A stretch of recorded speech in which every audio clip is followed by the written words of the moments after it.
Arielle, are you currently married? Yes, I am. Who are you currently married to? Gerhardt Konig. As of March 24th, 2025, how long had you been married to Gerhardt Konig? About 6.5 years. Okay, as of that date, 1 year ago today, how long had you been in a relationship with him? Would have been about 9 years then. When did you first meet Gerhardt Konig? We met in the spring of 2016. And you mentioned you have some children. Do you have any children with Gerhardt? Yes, I have 2 children with Gerhardt. How old are those children? They are 5 and 3. If you were to see Gerhardt again, would you recognize him? Yes. Could you stipulate to identification, Your Honor? Okay. Stipulation accepted. It will reflect that there is identification by Mrs. Konig. Okay. I'll skip ahead a little bit. Arielle, I'm going to ask you about an incident from March 24th, 2025, around 10 o'clock a.m. Do you remember that incident? Yes, I do. Where were you going that morning? Gerhardt and I were going to a hike on the Palipuka Trail. Okay. And so, where is that hike again? The Palipuka Trail? Is that on the island of Oahu? Yes, it is. Why were you and the defendant on the island of Oahu on March 24th, 2025? We came to Oahu to celebrate my birthday. And when is your birthday? My birthday is March 24th. Okay. When did you actually arrive on Oahu? We got here March 23rd, the day before. Okay. And when were you scheduled to leave? On the 25th. And you said March 24th was your birthday. I'm going to approach now what's been marked as State's Exhibit 133, previously shown to defense counsel. 133. That's the defense. State 133. May I approach, Your Honor? Yes. Okay, Arielle, I've just handed you what's been marked as State's Exhibit 133. Do you recognize what I've just handed you? Yes, I do. Okay. What is this? This is a birthday card that Gerhardt gave me last year. And when did the defendant give you that birthday card? It was in the morning. We were at our hotel getting ready to leave for breakfast and then for the hike. And gave me a present and this card. Does this photograph fairly and accurately depict the birthday card the defendant gave you on March 24th, 2025? Yes, it does. Okay. At this point, the state will move State's Exhibit 133 into evidence. Mr. Otake. No objection. What has been marked for identification as State's Exhibit 133 is received into evidence. I'm going to publish now what's been marked as State's Exhibit 133.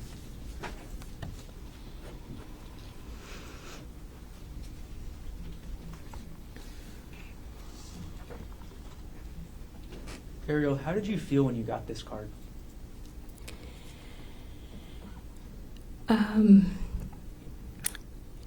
Hopeful. I was I teared up when I read it. I thought it was really sweet. And we were coming off a hard season, so, I felt hopeful that this was a turning point for us in our marriage and that this was going to be a nice trip and kind of started the next chapter for us. Okay.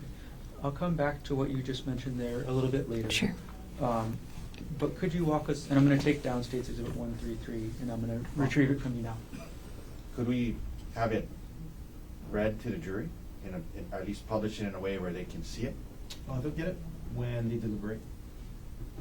Well, It's up to the state to publish the exhibit as they wish. Okay. I'm going to retrieve the exhibit from you, Arielle. Thank you.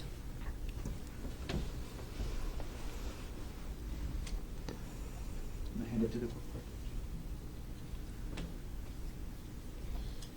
Okay.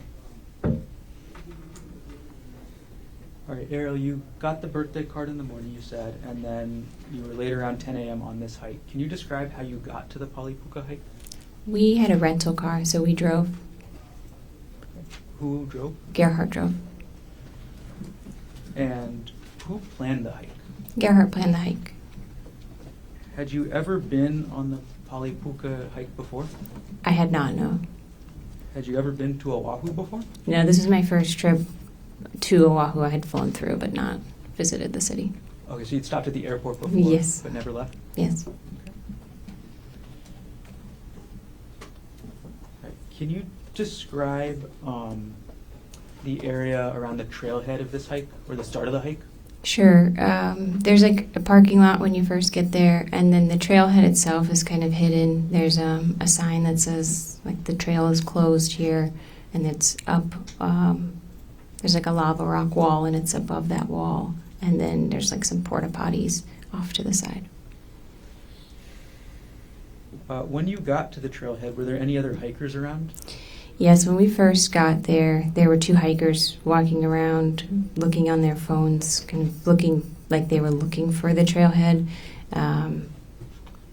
When there's a sign that says the trail is closed, so it looked like they were trying to figure out where the trail actually was. And what did you and the defendant do when you saw those two would-be hikers? We saw them, and I was like, oh, they're looking for the trail too. We should tell them it's up here, because we had seen hikes like that before where you kind of go past the sign. And he said, no, it'll be nicer if it's just us.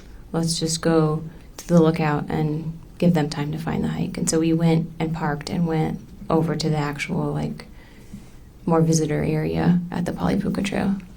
Okay. When you said the visitor area or the lookout, what area is that? There's like a big flat area, and there's plaques and things, and then there's a big view, so you can go and take pictures and read about the site. And how long did you and the defendant stay in that area? I'd say less than 10 minutes. Just Okay. took some pictures and looked around. And what were you looking out over at that area, or what were you looking at? It's this big valley. Okay. And then after you were done at the Poly lookout area, looking at the area with the plaques and all that, where did you and the defendant go next? Then we went and started the trail. Did you hike the whole trail that morning? No. Can you describe what the start of the trail was like? Sure. And we just kind of quickly went behind the porta potties to get up there. And the start of the trail is pretty wooded and rocky. You mentioned you didn't hike the whole trail. At a certain point, did you decide to turn around? Yes, we were hiking, and there's kind of these like cliff faces that you walk past, and it's pretty narrow. And I was just feeling uneasy, and I wasn't enjoying myself. And we got to a part where you had to kind of scramble, use your arms and legs to get up. And it was kind of exposed. There weren't really a lot of trees, and I was just uneasy. And so I told Gerhardt, I'm not having fun. I don't want to keep going. I'm going to stop here. Arielle, can you explain to us what was making you uneasy? The cliffs were just feeling, it was windy, and the trail was narrow, and the cliffs were really steep. Do you know how tall the cliffs were? I don't, hundreds of feet, I would say. Okay. So you're feeling uneasy, and you just said you told the defendant you didn't want to continue. What happened after you told the defendant that? Well, I had hiked up part of that little scramble area, and I came back down because I was feeling it was like very exposed up there. And so I came back down, and I was like, I told him he could keep going if he wanted to, and I would wait there. And so he went on for a little while I just kind of hung out. And it was maybe, again, 5 or 10 minutes, and then he came back. Okay. So once the defendant got back, did he say anything? Yeah, he came back, and he was like, it's really beautiful. You should really come on it. It's too dangerous for me to be walking around by myself, but you've already done the hardest part by coming up this part.